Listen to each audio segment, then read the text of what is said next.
और आइए अब देखते हैं बजट से जुड़ी 50 बड़ी खबरें। मोदी सरकार का साल 2022-23 का बजट पेश, 39.44 लाख करोड़ रुपए खर्च करने का अनुमान। बजट से मिडिल क्लास को मायूसी, इनकम टैक्स स्लैब में नहीं किया गया कोई बदलाव। वित्त मंत्री का ऐलान, मौजूदा वर्ष में भारत की आर्थिक विकास दर 9.2% रहने का जताया अनुमान। देश में 60 लाख नई नौकरियों का किया जाएगा इंतजाम, 30 लाख अतिरिक्त नौकरी देने की भी क्षमता। वित्त मंत्री सीतारमण ने कहा, बजट से किसान युवाओं को होगा फायदा, आत्मनिर्भर भारत से 16 लाख युवाओं को नौकरियां दी जाएंगी। देश में और तेजी से फैलेगा सड़कों का जाल, आने वाले सालों में 25,000 किलोमीटर का हाईवे किया जाएगा तैयार।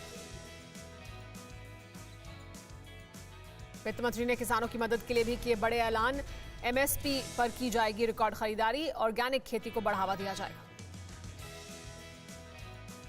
अगले वित्त वर्ष में पीएम आवास योजना के तहत 80 लाख घर बनेंगे, 48,000 करोड़ रुपए किए गए आवंटित। वित्त मंत्री निर्मला सीतारमण ने आईटीआर पर किया बड़ा ऐलान, गड़बड़ी को सुधारने के लिए 2 साल का मिलेगा वक्त। कॉर्पोरेट टैक्स में बड़ी राहत, 18% से घटाकर 15% किया गया। छोटे उद्योगों की मजबूती पर भी सरकार का जोर, वित्त मंत्री ने कहा कि छोटे और लघु उद्योगों के लिए 2 लाख करोड़ रुपए का प्रावधान। वित्तीय घाटे को वित्त वर्ष 2025-26 तक 4.5% के नीचे लाने का लक्ष्य पूरा करने के लिए सभी प्रभावी कदम उठाएगी सरकार। टैक्स छापेमारी पर वित्त मंत्री का ऐलान, बरामद संपत्ति मिलने पर नहीं होगा कोई सेटलमेंट। भारत में रेगुलेटेड डिजिटल करेंसी लाने का भी ऐलान, वित्त वर्ष 2022-23 में रिजर्व बैंक डिजिटल रूपी करेगा लॉन्च। डिजिटल एसेट्स की कमाई पर देना होगा 30% टैक्स, 1% टीडीएस भी काटेगी सरकार। किसानों के लिए सरकार का ऐलान, कृषि उपकरण और विदेशी मशीनें होंगी सस्ती। बजट से लोगों को मिली राहत, इलेक्ट्रॉनिक सामान, मोबाइल फोन और चार्जर होंगे सस्ते। दिव्यांगों को टैक्स से मिलेगी छूट, दिव्यांग माता पिता की सेवा करने वाले भी इनकम टैक्स पर पा सकते हैं छूट। आम बजट से लोगों को एक और बड़ी राहत, लोगों को मिलेंगे सस्ते कपड़े। अगले 3 सालों में रेलवे का किया जाएगा आधुनिकीकरण, 400 नई वंदे भारत ट्रेनों को लाया जाएगा, 100 पीएम गति शक्ति कार्गो टर्मिनल भी होंगे तैयार। लोगों को चमड़े का सामान भी मिलेगा सस्ता, जूते, बेल्ट और चमड़े से बने पर्स के नहीं बढ़ेंगे दाम। गंगा किनारे किसानों की जमीन पर सरकार का फोकस, 5 किलोमीटर चौड़े गलियारे में रासायनिक मुक्त प्राकृतिक खेती को दिया जाएगा बढ़ावा। प्रधानमंत्री पूर्वोत्तर विकास योजना लॉन्च होगी, पूर्वोत्तर के 7 राज्यों में विकास कार्यों को गति दी जाएगी।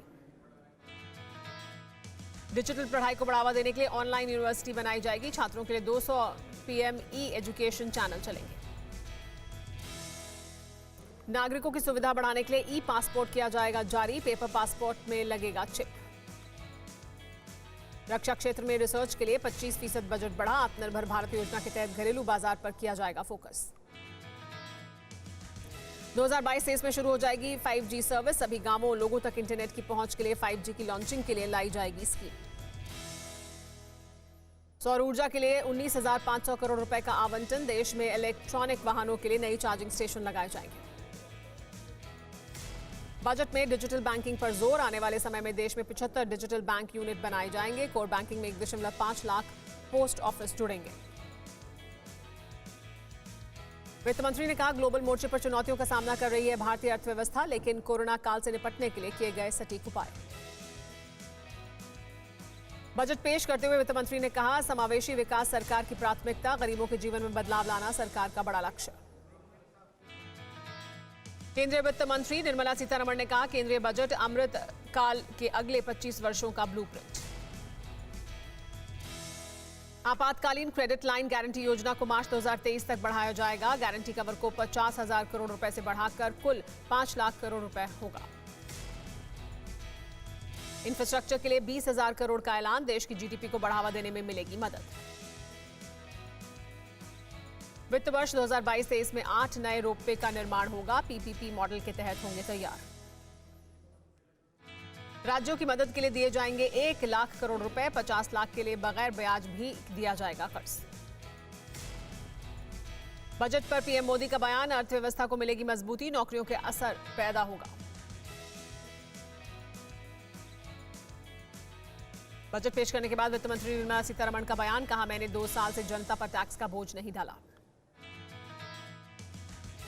राहुल गांधी का बजट को लेकर सरकार पर वार, कहा मोदी सरकार का बजट जीरो, नौकरी पेशा और मिडिल क्लास के लिए कुछ नहीं।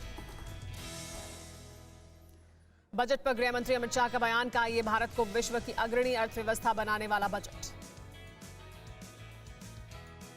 कांग्रेस नेता शशि थरूर ने बजट को बताया गीला पटाखा, कहा महंगाई को लेकर कोई बात नहीं, मनरेगा के लिए नहीं हुई कोई बात।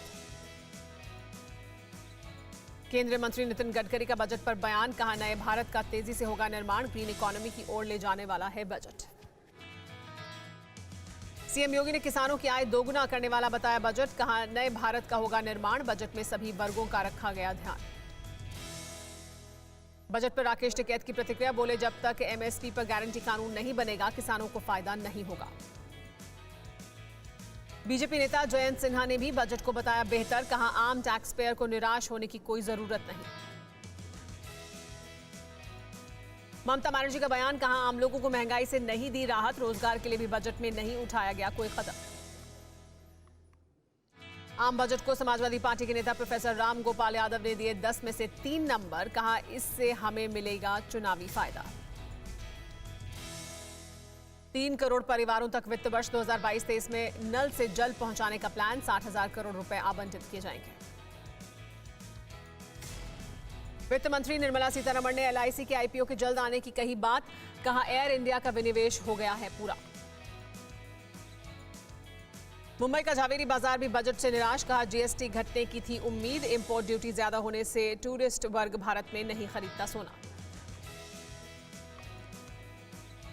बजट के बाद झूमा शेयर बाजार, 937 अंकों की बढ़त के साथ बंद हुआ सेंसेक्स, निफ्टी में भी 264 अंकों की बढ़ोतरी की गई दर्ज।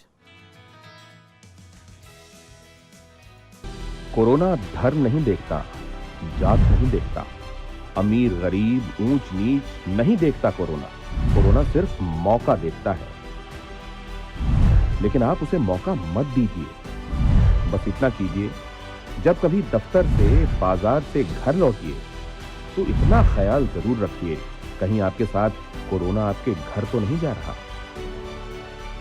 भूलिए मत, कोरोना अभी जिंदा है।